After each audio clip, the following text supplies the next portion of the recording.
Steph. And I'm Joel. And welcome to Framed Canvas Cuffs. and Other Stuffs. Season 2, baby. Woo! We're back. Enjoy the episode.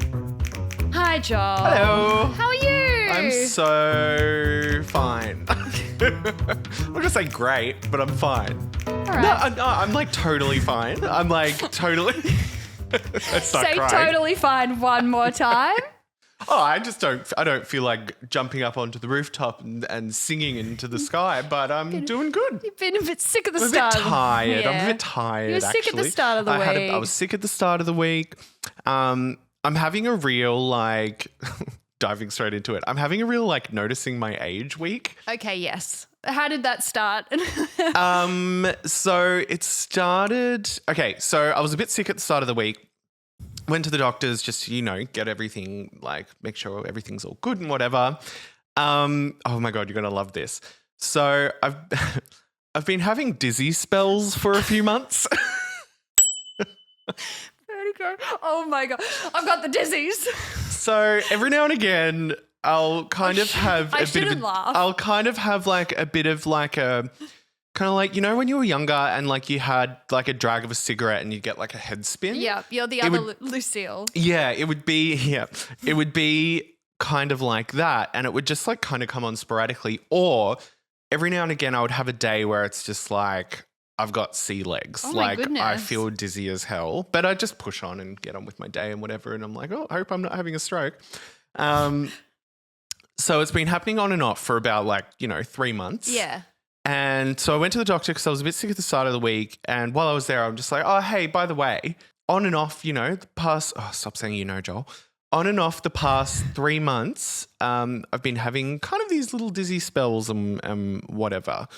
And he kind of asked me to explain them. And I'm like, oh, it's kind of I'll feel like I'm on a ship all of a sudden, a rocky ship. Yeah. And I can't like get my footing. I'm a bit unbalanced.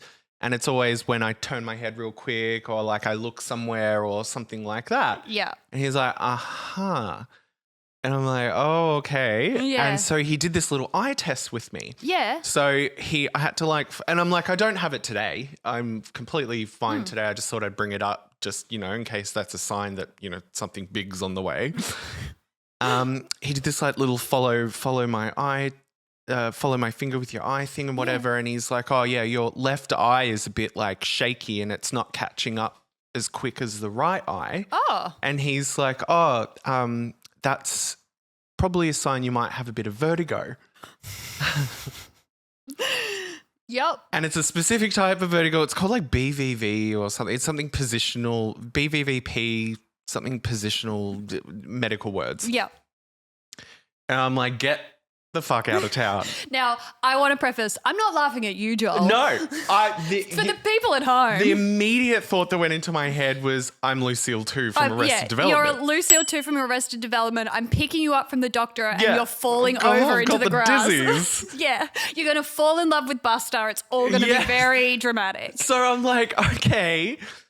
I'm like, what can I do about this? And he's like, oh, there's not really much you can do, but I'll print off this exercise thing. So when you do get it, you can do these exercises that might help, but it's pretty much a thing you're going to have to deal with now. And he said the reason is apparently we've got these crystals in our ears, crystals in our head. Okay. And they're meant to flow through, I think, with everything else that's going on. And my crystals get caught. Now, Joel, when you went to this doctor... No, it was a proper doctor. I've got crystals in my head. You know what? I've got a case of the head crystals, guys.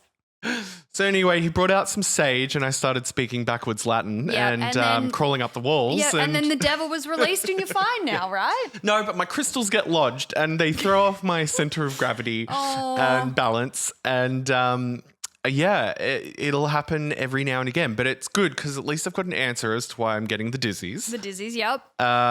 It's a little bit funny because Arrested Development, so I'm just like, okay, I'm Lucille too. That's kind of funny. Yep. That's kind of iconic. Sucks because I do dancing, which involves a lot of spinning, and one time at dance class I had to do a spin and I felt like the wall was the ceiling and I just everything turned upside down for me. Uh-huh. So now I've got an explanation for when that happens. Yep. But yeah, and then like in that same thing, he took my blood pressure. He's like, oh, your blood pressure's a little high. And I'm like, I'm getting older. I'm getting older. And this is the thing, I know I'm still so young. I've got heaps of time. I feel so young. But mentally. I feel so young. But there are some days where you look in the mirror and you go, oh boy, we're on a different incline. Like, I listen to cool, funky music. I listen to Tate McRae. I know what the kids are talking about. Cardi B. But yeah, it really, I'm just like, oh, I'm going to check my blood pressure. I might have high cholesterol. Yeah. And I'm like, oh God, this is fully middle-aged, I'm not middle-aged, but fully those kinds of things that are going to start popping up now. And I'm like, oh God, I'm 35 this year. Yes. Which, of course, we obviously have listeners who are older than this, much older.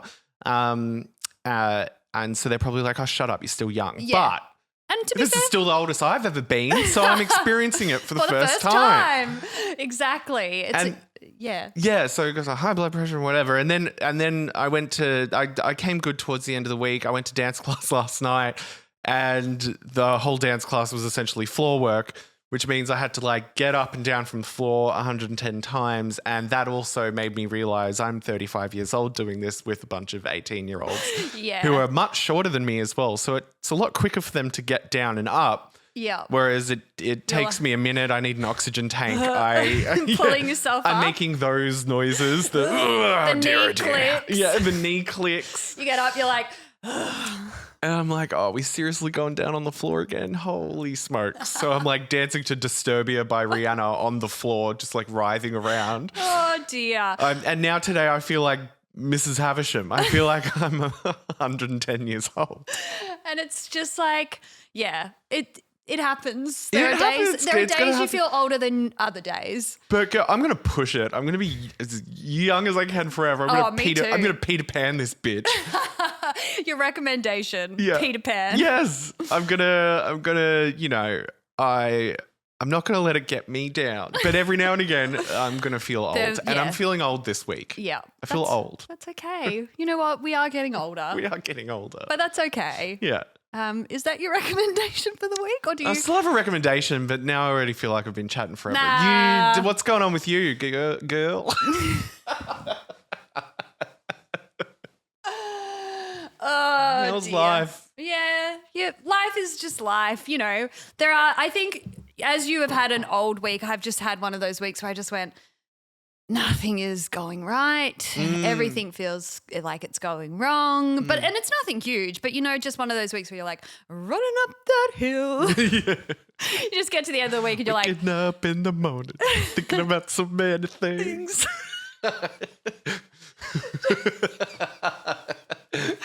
Wondering if things will get better, but they always stay the same. That's exactly. I feel sometimes like a bratty teenager. Like I really get in my feelings and I go, what's the point? Yeah. But then I get out of it eventually. Yeah. So that's been my week. Because then you just have a moment where you're like, you know what? I've got a lovely house and two lovely dogs and a lovely fiance. Exactly. Everything's not that bad. I'm selling some linos. God damn it. Life's not that serious. I'm watching my Netflix crime easy to watch crime shows, Yep, I'm watching my Miss Marple going to bed at 9. It's all good. Things could be worse. Things could be much worse. Yeah. So, But that pisses me off too when you're having a day and you just want to complain and bitch about it and then someone goes, well, at least you're not blah, blah, blah. Yeah, it's I'm not trying to do a competition with the world here. There are way worse things happening. I understand. This is me today. This is just me and my feelings. This is all me up in here. Yeah. Oh, dear. So, what are you recommending this week, Joel? I'll make it quick because I already talked about it in the last episode that I was going to this thing. Yes. But I went and saw Beetlejuice, the musical. Beetlejuice.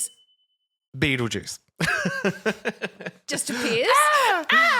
It was fantastic. Lockie and I got to go to the premiere night. Mm-hmm. We got to do the step and repeat. And we got our little Getty's images. Yeah. Was there any of the Australian circuit alum there. Yeah, I saw Tim Minchin. Oh, amazing. I saw Petty Fleur and Alan Rascal, of course, but they're always there. But at this point, you're best friends with Petty Fleur, right?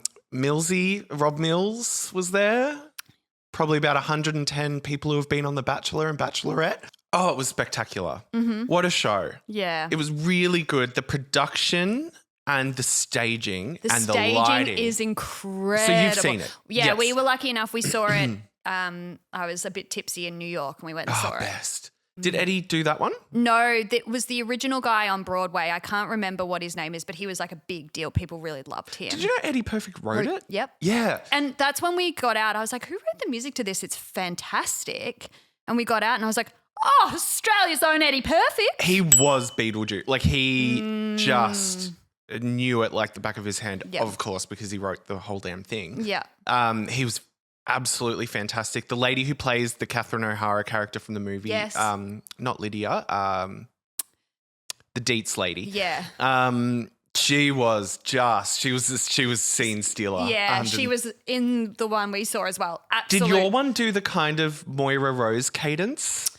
I don't think so, no. This one did. Oh! She was great. I love that. She's like, congratulations. Pelican. Yes, she was very, very good. She got laughs every time she was on stage. Amazing.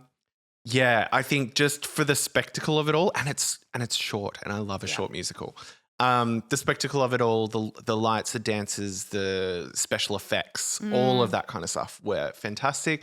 Few songs were a bit like cheeseball for my taste, but I often find that with musicals. Yeah. There's often one or two that I'm like, nah, I could leave this that. is very musical. But for the most part, I'd give it a solid, 8.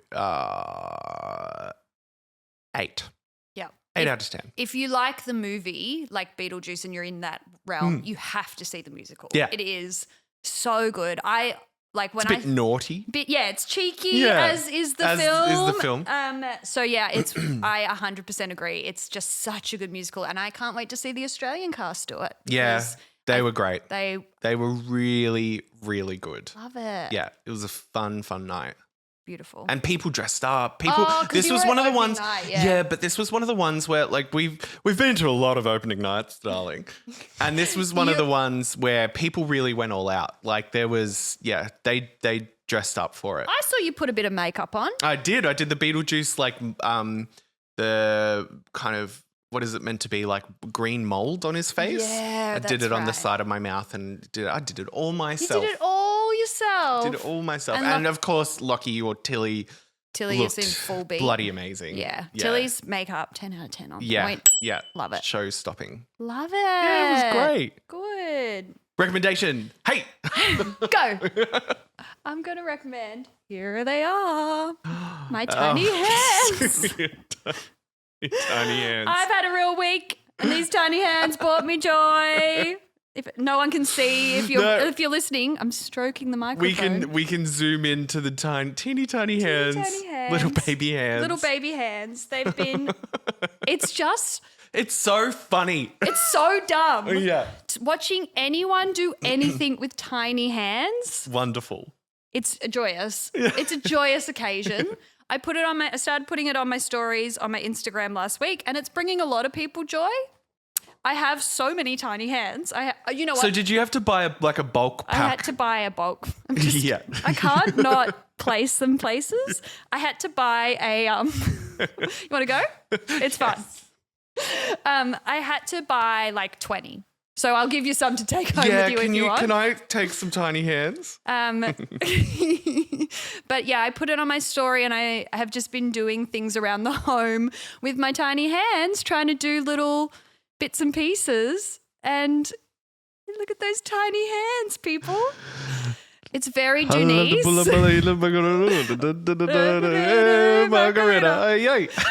I don't know why it makes me laugh. It's very funny. It just is really funny.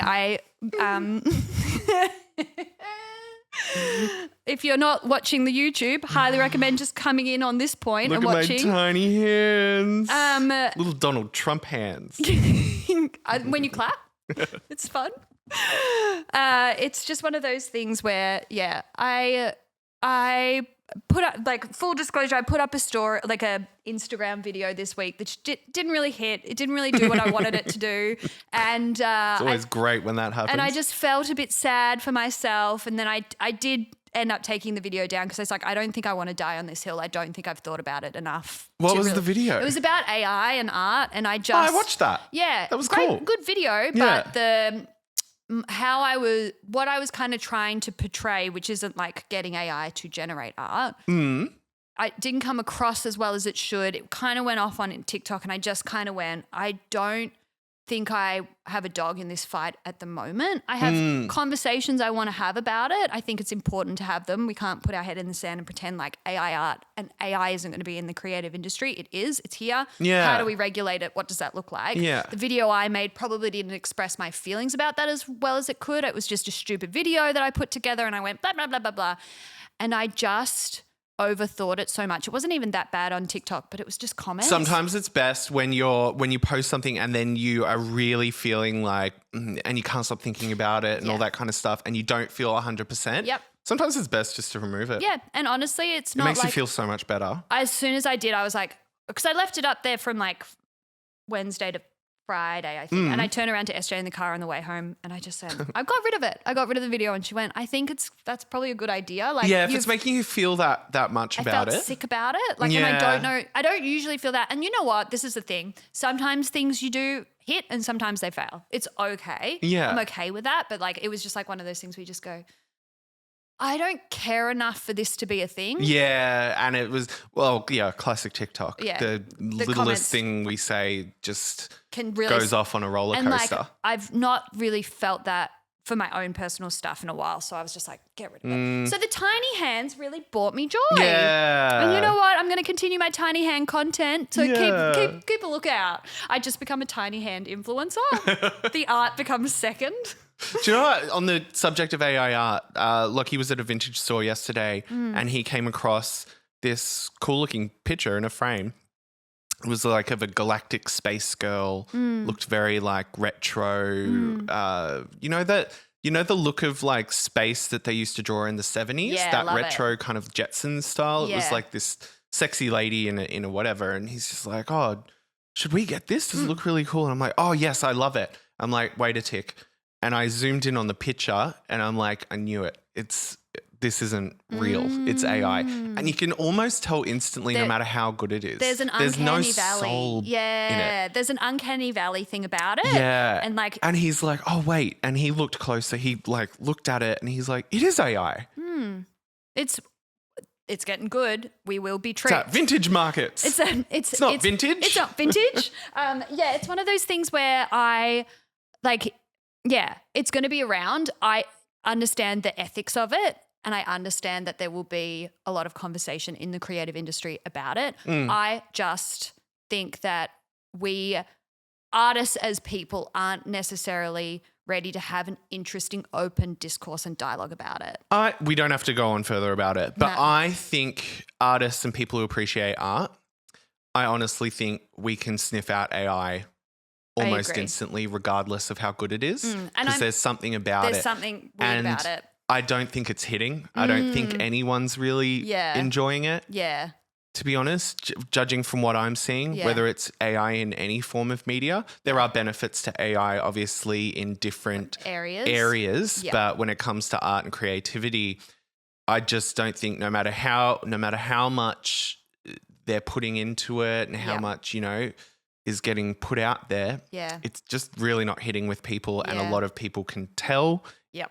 no matter how good it is, because and it sounds a bit like, hocus pocusy, but there is a soullessness about it that you can pick up on instantly where you know that someone hasn't physically made touched this. it. And there's all that thing of like, well, AI is a learning thing. It's a program. So it's had to get that influence from somewhere, whereas it taken it from real artists in the real world. Yeah. That kind of thing. So there's, things about that and copyright and what copyright means and, so yeah, it's Personally, I'm less stressed about the art industry, about AI, as I was when it first started coming out. Yeah. Because I feel like it's really not latched on Yeah. within the people in the industry. Yeah. people call it out as soon as they see it. People just really don't like it. And I think the thing with the video that I made, which was just kind of like, you know, kind of like this silly jokey video, I think it was like, well, I actually, when I stepped back, my thing was like, I like the real element. I am the opposite way in all my art. It's all my, like, you know what I mean? It's all tactile. It's all very like, you know, there's all handmade elements. And I was like, there is no, I don't think I know what the end goal is to this. So like, put it away, you know? Yeah. No, I completely understand. I think you're right in the sense that people will go like, I think what will happen is AI fatigue will happen and we'll go the polar opposite way where we'll want more real tactile. Cave painting. We'll go literally back to the ancestors. Because I do digital art. Like I create my art on a digital platform. Very different. But it's coming from my brain. It's coming from my tiny hands. It's coming from my hands on my little Apple Pencil. You're still drawing. I'm still drawing. It just is I'm saving paper, girl. Girl, I'm saving the world. Yeah. So anyway, tiny hands really. Yeah, we don't have to go down that hole, but AI. Tiny hands rock. Anyway, AI sucks. Tiny hands are in. And your little hands. Little hands. Little hands. Alrighty, Joel. We're here. Shall we jump in? Let's learn some crazy stuff. Let's learn some crazy things. Alrighty.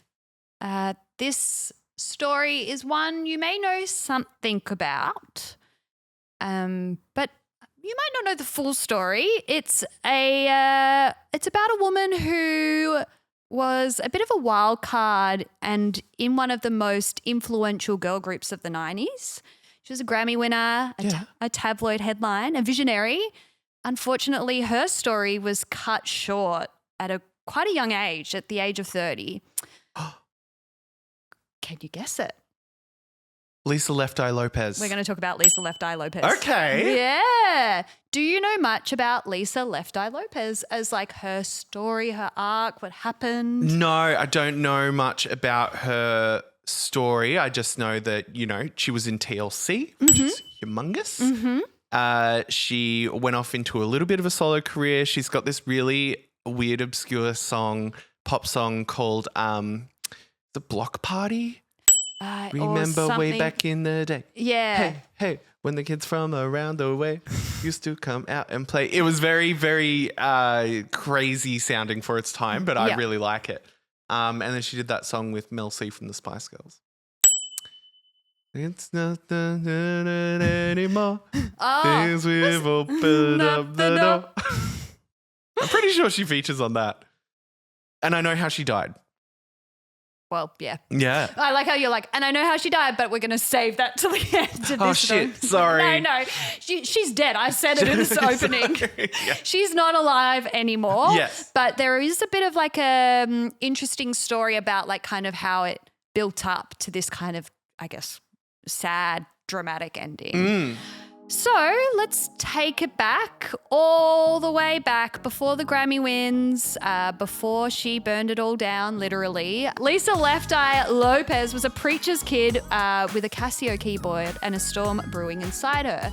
She was born on the 27th of May in 1971 in Philly. And she was the oldest of three. She was tiny, loud, but brilliant. She was teeny tiny, wasn't she? She was teeny tiny. She looks like a baby the whole way through Put her in your pocket.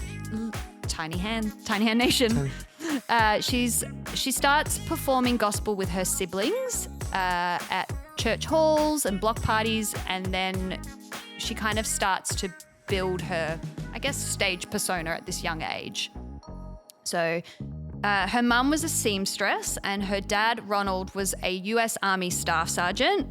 So he ruled the house pretty strictly. Yeah. However, he was, on all accounts, an alcoholic. And yeah. All as old as time. I mean, I just feel like every celebrity had an alcoholic father. yeah, especially at this time. It feels like the story, a tale as old as time, as you say. So he drank a lot, and obviously he was very strict. But when it came to drinking, he was like the first person that got like Lisa drunk. Like he gave her first drink. He got her into this kind of cycle of addiction. So he was really strict in every other aspect. But he's like, look at her go. Like, that's my girl drinking. Like, you know, baby girl's drinking, cute. Like, it's like he didn't Bad influence. see Bad daddy. Bad daddy. He was a bad He was daddy. a bad daddy. So it's quite sad. At this time, Lisa defines her drinking alter ego as Nikki. She calls it Nikki, so she gives it a name. And it's not really a stage persona. It's this almost like feral version of herself that comes out when she's had a bit too much to drink. So she's this because Like a lot of people have a Nikki in them. I've got one. Yeah, you did have a Nikki. She was. I think yours had a name. Did yours have a name? Who knows? At this point, Who knows? let's say Nikki is chaos. She's hurt, she's scared, but she's aggressive and angry. Yeah. And it really, Nikki kind of is the devil on her shoulder the whole way through this story. Nikki Lopes. Nikki Lopes. We'll call her Nikki Lopes and Lisa Lopez. Yeah. Sorry, I'll get serious. In around the early 1990s, she moves away from home and ends up in Atlanta, where she auditions for a girl group, which was about to kind of invent this kind of movement in the industry. So it's obviously the starting of TLC. Lisa is the standout immediately with cropped hair, oversized clothes, and this kind of magnetic energy. Anyone who was around her was like, she had this kind of like this star power. She had, you know, she was charisma, uniqueness, nerve, and talent. Yeah. So Get kind of cartoonish vibes from her. Yeah. She's got kind of this Like bit wacky. Bit wacky. Yeah. Everything she wears, the way she looks, she's quite, it's like everything's accentuated and like a bit straight. Like especially at that time, it wasn't her just being like, I look sexy, I look cute. Let's go. Most trios always had that. Yeah, exactly. So Pebbles Reed, which was the wife of L.A. Reid, she put the group together. Pebbles. Pebbles. All right. I got that name right. I did. Pebbles. She sees the potential and she's like, all right, I'll manage you like girls. You are all ladies at this point because they're about 19, I think, at this point.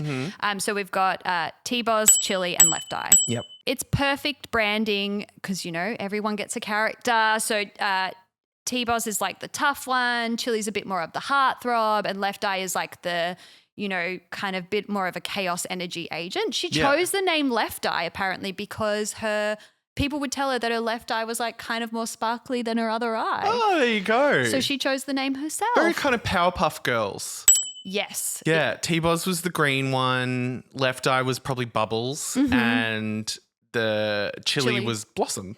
Yes, I see that. Yeah.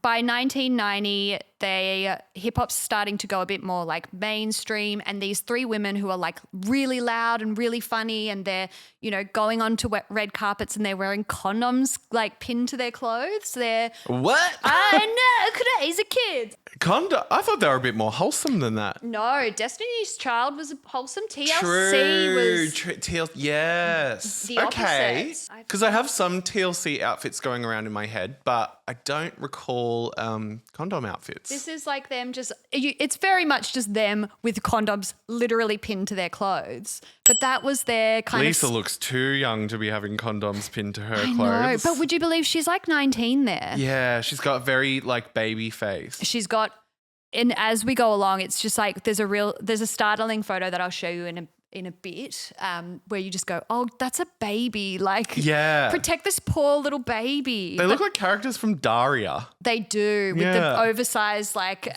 denim. So 90s, 2000s. I know. Yeah. The fashion throughout is, I was looking at all these old photos. I was like, oh my God. Yeah. That was not designed by Miss Tina Knowles. No, that's for sure. Not at all. So they were all around promoting like, you know, this kind of real image and speaking out on topics that maybe the pop stars at the time weren't. So they were a bit more edgy and they were causing a bit of a ruckus within the industry. And that's what really drew people to them because they're like, these aren't perfect, polished people. These are just real people that we want to see who are insanely talented. Yeah. And they each bring something different to the table. Yeah, which is, It's always fun. and it's a perfect mix exciting. of a girl group. Exactly. So in 1992, they dropped their first album and it explodes. Is it Crazy Sexy Cool? No, Crazy Sexy Cool is a bit later in 94. Okay. It is TLC Tip. Okay.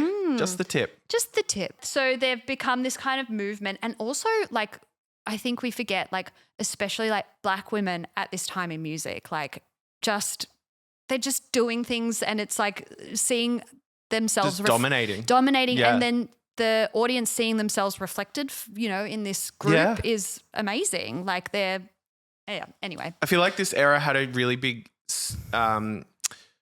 surge in, I think you mentioned it before, with hip hop, rap and R&B almost becoming mainstream to the point where it's like almost merging with pop. And really charting, like really, like you got, your Missy Elliott's, your Janet Jackson's in that era, your Destiny's Child, like all these really top billing. Yeah. Yeah, it was a great time for that kind of music. And a lot of female musicians. Yeah, which is great. As well. Yeah. So Lisa is very much she was mentioned a lot that she was like the creative image, like genius behind it all as well. So she would have a lot of hands in not only writing lyrics, but also creating like the look and the feel of not only the outfits, but the videos. She was kind of the one in charge of that creativity, which I found really interesting. Yeah. I'm sure the others also did, but yeah, she was the one kind of behind all of that. So they've got this album out, they're touring, they're, doing their thing. So, but the spring of 1993, Lisa Lopes was famous, like really, really famous. And this is when... Wait, this is so much earlier in the 90s than what I thought. Yeah, me too. When I started reading up about it, I was like, oh my God. Oh, I was more in this is the early 2000s. I kind of missed the fact that it was the early 90s. No, they were before everyone. So these girls were almost pivotal. in that in that surge. In that surge. Yeah, right. Okay. I didn't realize how early it was. Because it's like, it feels like the impact kind of continued even after everything that happened. So very, strange. So 1993, Lisa is famous. She's got 2 platinum records in her bag. And this is when she meets Andre. I believe his last name is pronounced Rizon? Rizone? I had risotto the other night. It was so good. Yeah, it's really good. I never cook with it. I made Marry Me chicken. Have you ever had that? No. Ooh, it is tasty. I've seen the TikToks. I've never dabbled. So good. Actually, I might make that again tonight. I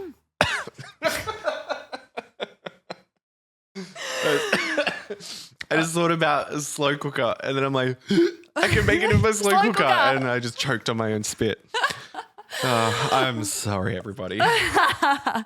So Andre is a NFL wide receiver for the Atlanta Falcons. He's got money. He's got swagger. They meet. It's electric. And within weeks, they're inseparable. Tale as old of time. Bit of love bombing happening. Yep. But they are like, everyone sees them and goes, oh, this is a like cool, sexy couple. Crazy, sexy, cool. It's crazy, sexy, cool. They're doing red carpet appearances together, but behind closed doors, it starts to get a bit tumultuous. Uh-oh. Oh, her outfit is so cool. If you wore that today, if Charlie XCX put on that outfit today, no one would bat an eye. Like it's either how... Yeah, this is like so iconic and is exactly the type of fashion we're seeing a lot now. Yep. For the craziness that Left Eye has in like her persona, she's actually quite about like, monogamy and stuff within her relationship. So she's not one to be like, go out and do what you want. Yeah, she's like traditional in that sense. Like get married, have kids, do all of that stuff. Well, you've got performer Left Eye and then you've got at home. I think a lot of them have that, like Britney and whatever. I just had the image of Britney being like, hey guys, I just burnt down my gym with my candle. All right, don't worry about that. Hey guys. Hey guys. Oh my God. I just totally burnt down my gym. Don't worry about that. Don't worry about that. How good's Janet Jackson? I hope she's okay. Ugh. She's not. No. Anyway. No, we can't go down that hole. Can't go down that hole. Holy One day we'll smokes. do Oh, I've got a lot to say about that. But yeah, no, for another time. We'll do a whole episode. That could be an episode for you. Hey guys. Hey guys. Just about them and Jen. Brittany. The snake eyes. Sounds nothing like Brittany. I don't know what I'm doing. Should we have a break? Yeah.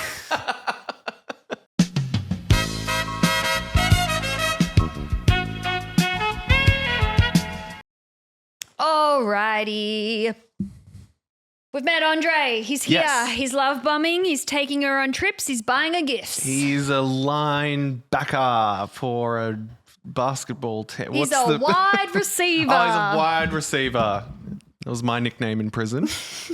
Lisa ends up moving in to his mansion in Atlanta, and it's like this huge house. However, she's like, all right, I'll move in with you. It will settle our relationship because it's quite a volatile relationship. There's a lot of yelling and screaming and fighting and hitting, and on both ends. It's not just him hitting her, she's hitting him. She's striking back. Yep. Damn. He cheats a lot.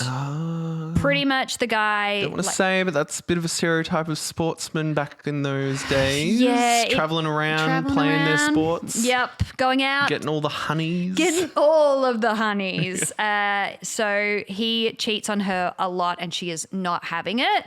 So one night they're out in front of a club, like they are screaming at each other, and the argument gets physical. Like apparently Andre like had a gun and like shot the gun into the air. Like this is America. Damn. Joe. Like it, and she's so little. I know the cops were. But I do like that she's like hitting him. I like that she's striking back. Yeah. Little scrappy left eye. So the cops are called, but she never presses charges against him and vice versa. It's kind of like, I guess, a bit of a tale as old as time in the kind of early 90s of these, especially like a black woman getting abused. She would just be like, she's just called like, she's rowdy, she's out of control. Yeah. You know, she's an angry black woman. Yes. Like there's that kind of The trope, stereotype. yeah. And he as well would be given the trope of, you know, you're the cheating sportsman. Yeah. So it's kind of like regardless of what it is, they couldn't win and no one would dive deeper to be like, all right, maybe we should investigate this as to what it is. Yeah. I'm sure like the tabloids would be having a field day with it all. Absolute field day. So also at this time, Lisa's old mate Nikki comes out. She's drinking a lot more. She's, you know, Nikki is the alter ego. So absolute chaos. The thing as well with Andre is, although he's stepping out on her, he is also insanely jealous. And so she can't step out on him. Yeah. So this is kind of where it kind of turns, I guess, a little bit crazy. They break up, they get back together, they break up, they get back together. It is just on and off constantly. This is when Lisa loses control. So she goes out one night and is like, fuck this guy. I'm going to go out and I'm going to stay out till like 5 a.m. I'm going to get drunk. I'm going to look amazing. I'm going to come home to him like, and he's going to be like, where have you been kind of vibes. Like she's playing a game. She's trying to antagonize, I guess. Yeah. It's not a healthy relationship No, in it's any not. regard. It's very toxic. So she goes out till 5 a.m. She comes home. He's actually not home yet. So her whole plan didn't work. Yeah, right. And then he ends up coming home not long after her and they go at it. They're fighting like no one would believe. No. They're both drunk. They're both incredibly intoxicated. They're both quite young still. Yeah, I guess like Early this is 20s. 94. This is early 20s, mid to early 20s. Yeah. They're very famous, very recognizable. It's too much too soon. Too much too She's soon. a creative, he's a sportsman. It's that's going to be toxic. Yeah. So what she does is in retaliation, she goes upstairs. He's got like, it's allegedly the shoes, and we'll go with the shoe story. It could have been cardboard, but I like the shoe story better. Okay. Allegedly grabs his shoes, like a whole lot, like he's got hundreds and hundreds and hundreds of shoes. It would be so massive. Yeah. big Big shoes. shoes. Grabs a whole bunch of them, gets lighter fluid, throws them in the bathtub and lights them on fire. Lisa. She just wanted to light the shoes on fire, but the fire gets completely out of control. Oh, Lisa, no. Or Nikki at this point. Nikki. Yeah, no, this is Nikki. This is Nikki. This is full Nikki at this point. Yeah, she's gone full Nikki. She's gone full Nikki. This is the house. Oh, get out of town. So imagine waking up with that hangover. What happened last night? It's just like, caw-caw.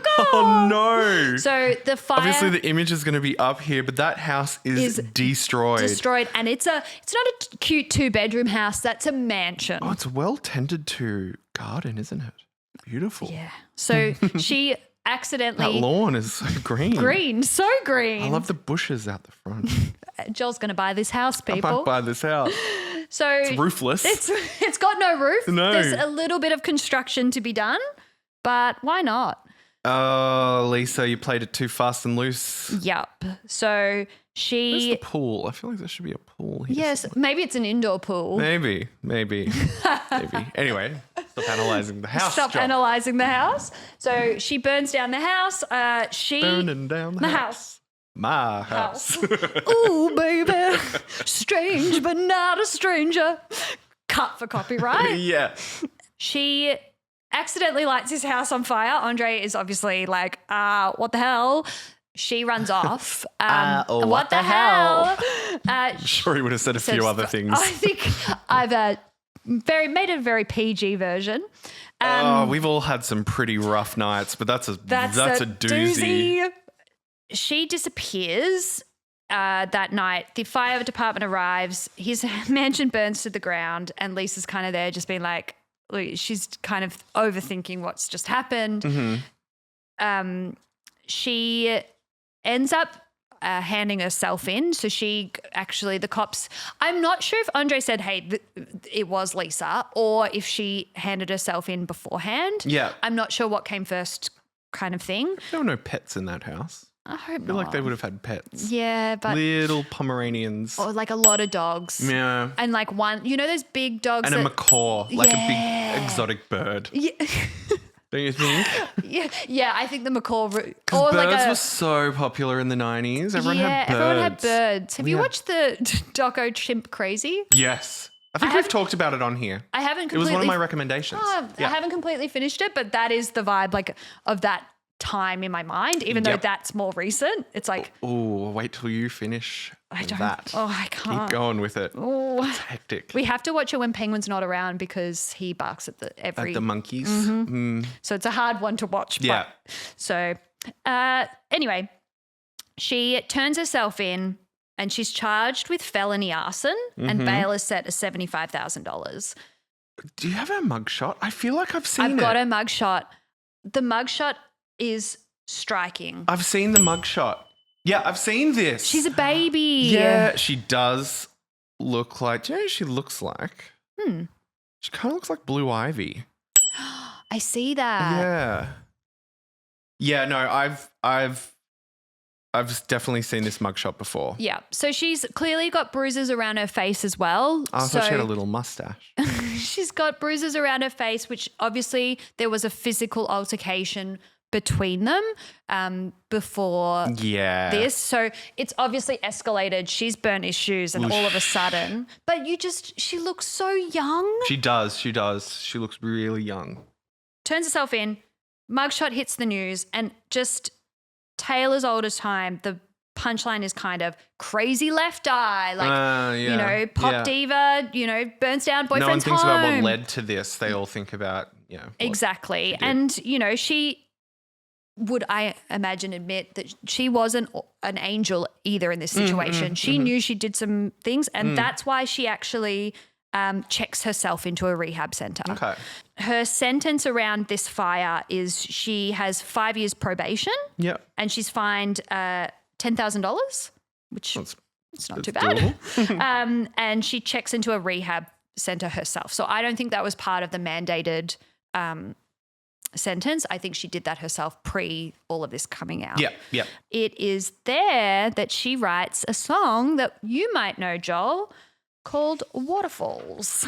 This is... Oh, she wrote Waterfalls. So she has a lot of writing credits on that. I think the rap is entirely hers, but I think she came up with a lot of the lyrics. She's got almost, I think, mostly writing credits on that song. So she's behind Waterfalls. Wow. So probably their biggest... One of their biggest hits. One of their biggest hits. But also like probably I reckon, go on to Spotify and we'll check. Yeah. But yeah, so she is pretty much behind that song. And it was only because she kind of got herself, I guess, back on the right path that she wrote it. Otherwise that song wouldn't have... Had she not burned down a house, that song might not exist. Don't go chasing waterfalls. Please stick to the rivers and the lakes that you're used to. I know that you want to have it your way or no way at all.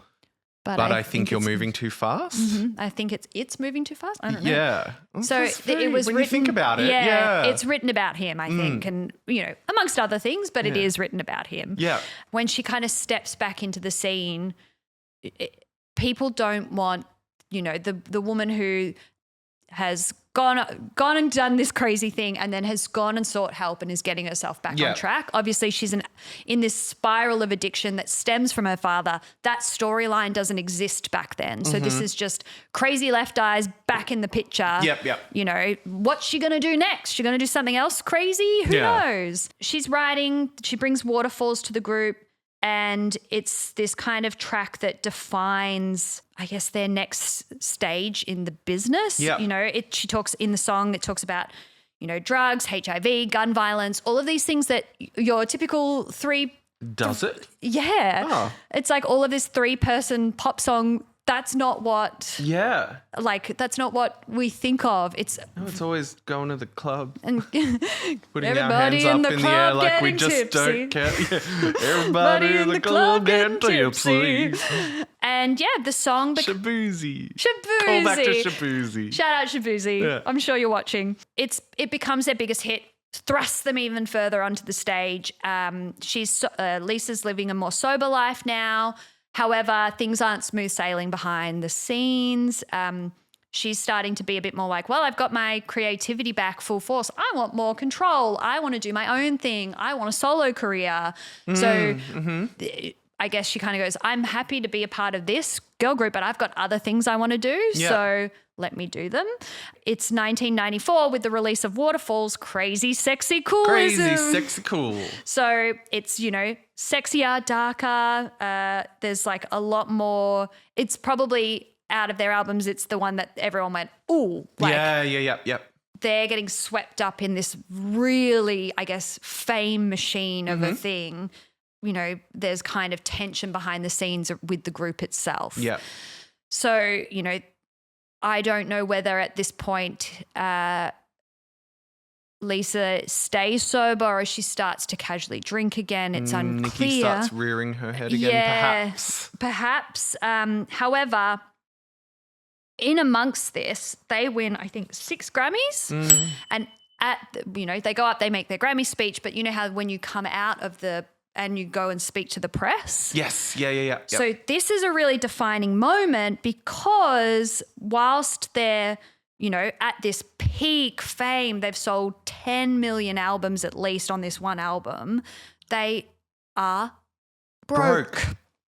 I've got the clip. Yes, I've seen this as well. So they talk about how much money they don't receive. Yeah. So I'll play And I think this still happens to this day, especially with K-pop girl groups. Oh, yeah. They don't see a lot. They get molded into like what they're meant to be. And obviously the labels and the company, dresses them in a certain way, puts them in all these things or whatever, but they don't have a lot of income themselves. It's just a lot of other people thrusting what they want them to be onto them. Yeah, exactly.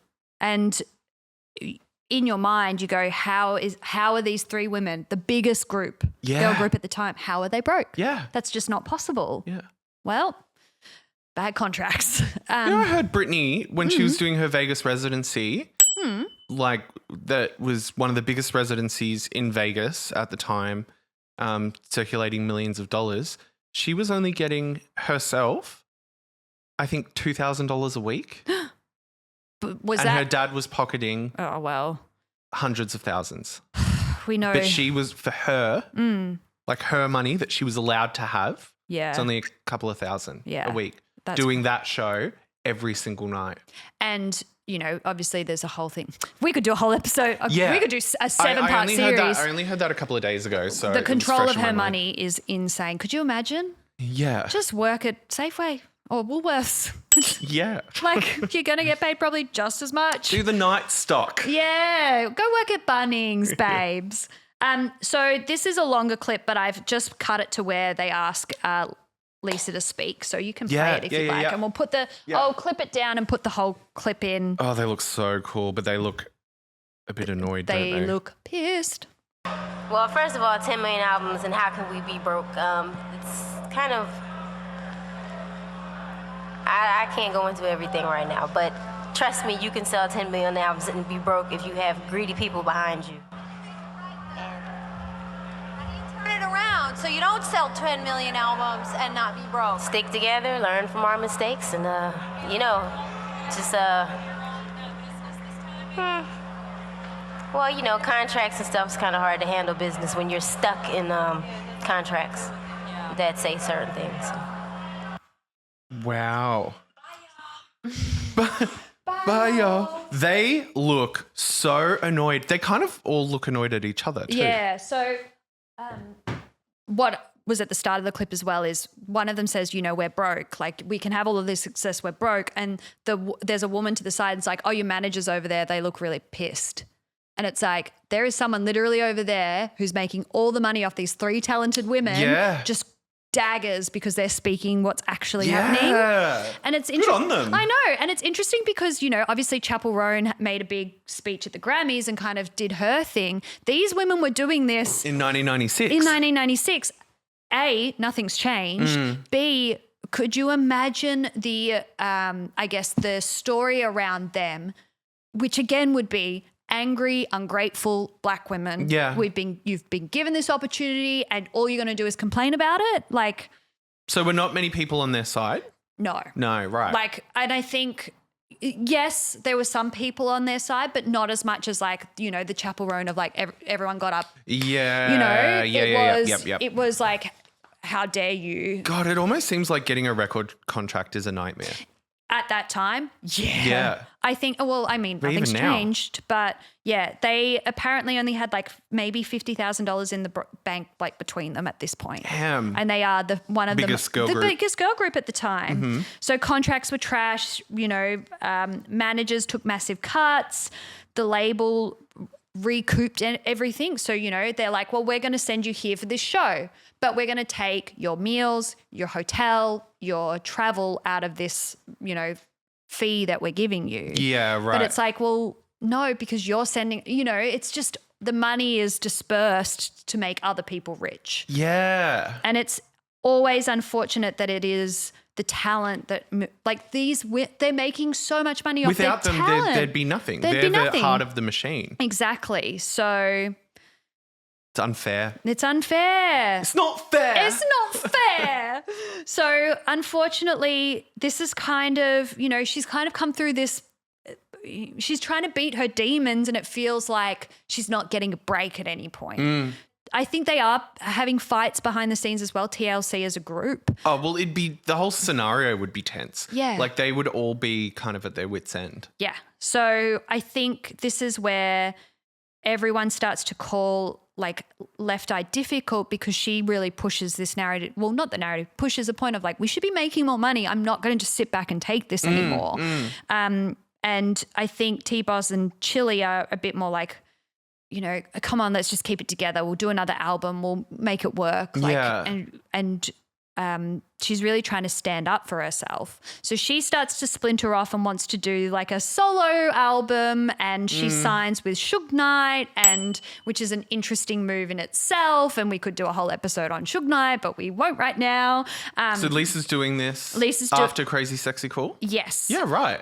And, you know, I didn't know she went solo until the early 2000s, Yeah. late 90s. yeah, it's like early thousands is when she kind of gets out of the TLC machine a bit more. You know, she talks about doing a collab with like David Bowie. It's all very like space aged and all this kind of stuff. So it's all she also starts talking about spirituality and like, you know, cleansings and things. This makes traditional record labels really nervous. Yes. Because that just made me think of the song Unpretty by TLC. You can fix your nose if it says so. You can buy all the makeup. And they're like sitting on clouds in the thing. That can't make, but if you don't look inside you. And I remember there was like, in the music video, there was a girl hiding pudding under her bed. And she like ran under her bed and like ate the pudding. Wow. A real metaphor for life. She felt unpretty. She just felt really unpretty. She just wanted a little pudding. I just remember being like young and watching this. But she was like scooping that pudding, like going so hard. Let's try and find a clip of the pudding. Yeah. It's not to be laughed at. I just thought, I just remember vividly. Vivid image in your mind. The girl with the pudding. Alrighty. So now we've kind of shifted into, it's early 2002, I believe. Lisa's going to Honduras. Honduras? Yes. All right. She's going on a retreat. She's going on a spiritual retreat before she jumps in and does some more solo stuff. You know, Madonna was doing a lot of this time as well. This is when she was adopting a lot of people? Yes, but she was also... Kabbalah. I think it might have been pre-Kabbalah. She was doing a lot of kind of like Indian... Yeah. She had a song on I think it was on Ray of Light, or it might have been her album before that, around this time, where it's pretty much like Indian chanting and stuff, and she kind of does a bit of accent gear in it. Yeah, they no doubt did that a little bit too. Yeah, with the Indies. Yep. We really... but Madonna really went in on it. She really took some culture. So I think that kind of spirituality really was like... hitting for for lack of a better word, like trendy at the time. Oh, yeah. That would have been exactly it. She goes over there to kind of, you know, become at one with herself, I guess. Open her third eye. You know, she goes with a group Lisa of... Third Eye Lopes. Third Eye Lopes is coming back. Oh, she's not, unfortunately. Oh. Way to step on that. So she goes over there, and it's also she's taking a documentary crew to film everything, because she's starting to set up, I think she wants to set up a charity over there for kids to help, you know, for underprivileged kids, help them find God, that kind of thing. It's all that vibe, which was of the time. Yeah. Let's go help. This is where it happens in April 2002. She is driving around, I think it might have been late at night. The roads are really windy. It's the 17th of April, and they're driving on these roads. There is a rumor that it might have been her assistant driving, but for this story, it's her driving. A 10-year-old boy runs in front of the car. They hit the 10-year-old boy. She grabs him, takes him to the local hospital, and pays for everything. Unfortunately, he passes away. Damn. So his name was Bayron Fuentes Lopes. And, you know, she pays for the medical bills. She pays for the funeral. She also pays to support the family through all of this. But she's absolutely devastated. As you would be. You've unintentionally killed a 10-year-old boy. 100%. So I had no idea this happened. Yeah, this is where the spiral really starts of... She gets really fixated because she goes over there, and I don't know whether there is alcohol or drugs involved. By all accounts, she probably was sober at the time, but she's in this kind of space where she thinks that there is a demon or a bad energy coming for her, which I think is why she goes on this retreat in the first place. So she gets fixated on the fact that she shares a last name with this boy. And kind of gets fixated that maybe the devil came for her but got him. It's a bit of a omen. Yeah. Devil came for her but got him instead type vibes, which is really, really strange. But also once you've done that, I think you're spiraling that you're kind of not thinking about anything else. Yeah. This leads us to April 25th in 2002. She's driving an SUV. The roads are really narrow. There are other people in the car with her. There is also some footage because they're filming a documentary of her in the car. Yeah. They're laughing. They're having a good time. It feels like she might be getting through this. However, the car swerves to avoid an oncoming truck. The SUV veers off the road. It flips. It rolls into a ditch. Lisa flies out of the vehicle and dies instantly due to head trauma. I'm not going to play any of the footage. I do not want to watch the footage. I have seen it back in the day. I remember a red Coke can. Yes. That sticks out in my head. Yep. So this is the car. Yeah, damn. Yeah. So the car is essentially in this ditch. It's totaled.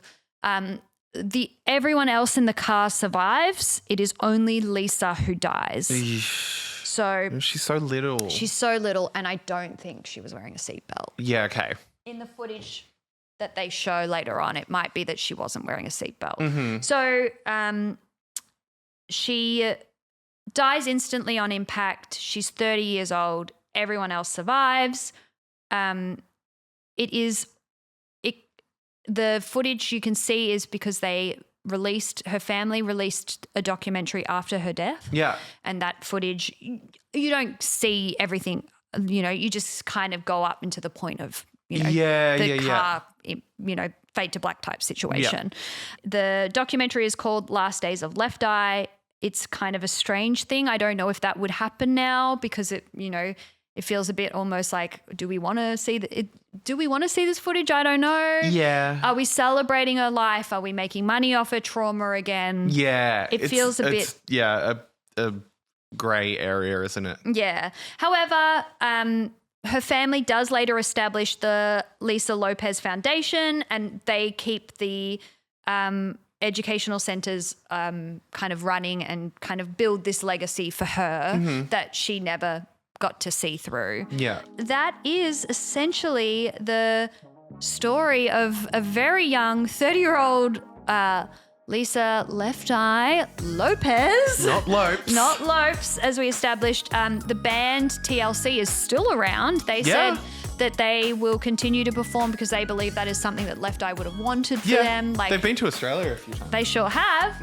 They speak, although it was a tumultuous story, they speak quite she was talented. You can't deny that. She was trying to get herself on track. Sisters at the end of the day. Yeah, they're sisters. Yeah. You fight with your sisters. Yeah. I feel like we missed a big chunk of. You go. So there was that big early 2000s TLC No Scrubs futuristic era. I want to know if they were if the whole money thing had passed by then and they were actually getting.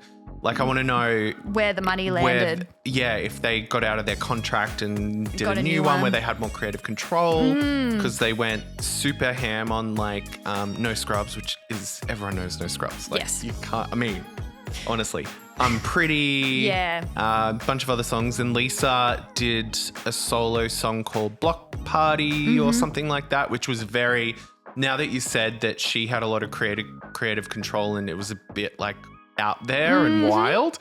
That music video is hectic. It's not particularly good, but there's a lot of ideas happening at once. It's she's really embracing the green screen of it all, and because it was a new kind of thing at the time, a lot of 3D animation that has not aged well. But it's now it makes total sense that was the kind of her brain. Yeah, going into that, loving the kind of futurism of it all. Yeah. And very creative, much like, Missy Elliott and her music videos and stuff. She just has this real creative energy behind it all. So there's that whole chunk as well. There's a whole chunk of that history, which maybe we'll have to do in another episode. Yeah. Which my only question is I hope that they got out of their contract and they were making more money at that time. Yeah. Because I don't see why they would continue doing what they're doing. Yeah, I think if they weren't. Yeah, it's hard as well. Like when you have writing credits, you make more money than if you don't. So, you know, where do you always want to try and get at least a word on there so you can have some writing royalties. But yeah, I guess they are, if they're still touring, they're still trying to make money off you make money in touring these days. Oh, I'm sure now that they're. I wonder. Yeah, I they hope. probably have. You know what? They deserve the money. Give them the money. A lot of legacy artists end up starting their own record labels. Yeah. Like Kesha just did it now that she's out of her nightmare contract. Robin has her own label. And so they get a lot more creative control. Yeah. A lot more of the money. Which is good. Yeah. But yeah, that is just the left eye of it all. Yeah. I just had no idea we'd be talking about Lisa's Left Eye today. That was very fascinating. I have not thought about her in years. Well, now and it's good to bring her back. And you know what? Let's all go and listen to some TLC. Yeah. Listen to Block Party by Lisa Left Eye if you can find it. Yeah. It wasn't a massive hit. It's really strange. I really like it because it's a bit fun. It's very I don't know if you remember it. It's like, I'm a big city girl from all over the world. Maybe and if I do heard, what I want to do. Right foot, left shoe. I don't remember it. No, but you know what? I'm going to go in. I'm going to listen. I remember hearing it when I was little and just being obsessed with it. But yeah, it's not everyone's favorite. I've heard a lot of people go like, ugh, what was she doing here? So she was expressing herself. But yeah, check it out if you haven't seen. And obviously for our younger listeners, do a bit of a deep dive into TLC. So they good. They have some bangers. They've got such good music. Unpretty has to be my favourite song. Eat the pudding. Eating the pudding. Yeah. I think, I'm a classic. I'm a Waterfalls, no scrubs gal. Yeah. I'm a classic, I don't want no scrubs. I don't want no scrubs. Can't give no love to me. Hanging out the passenger side of his best friend's ride. Trying to holler at me. Goodbye. We're so white. Bye.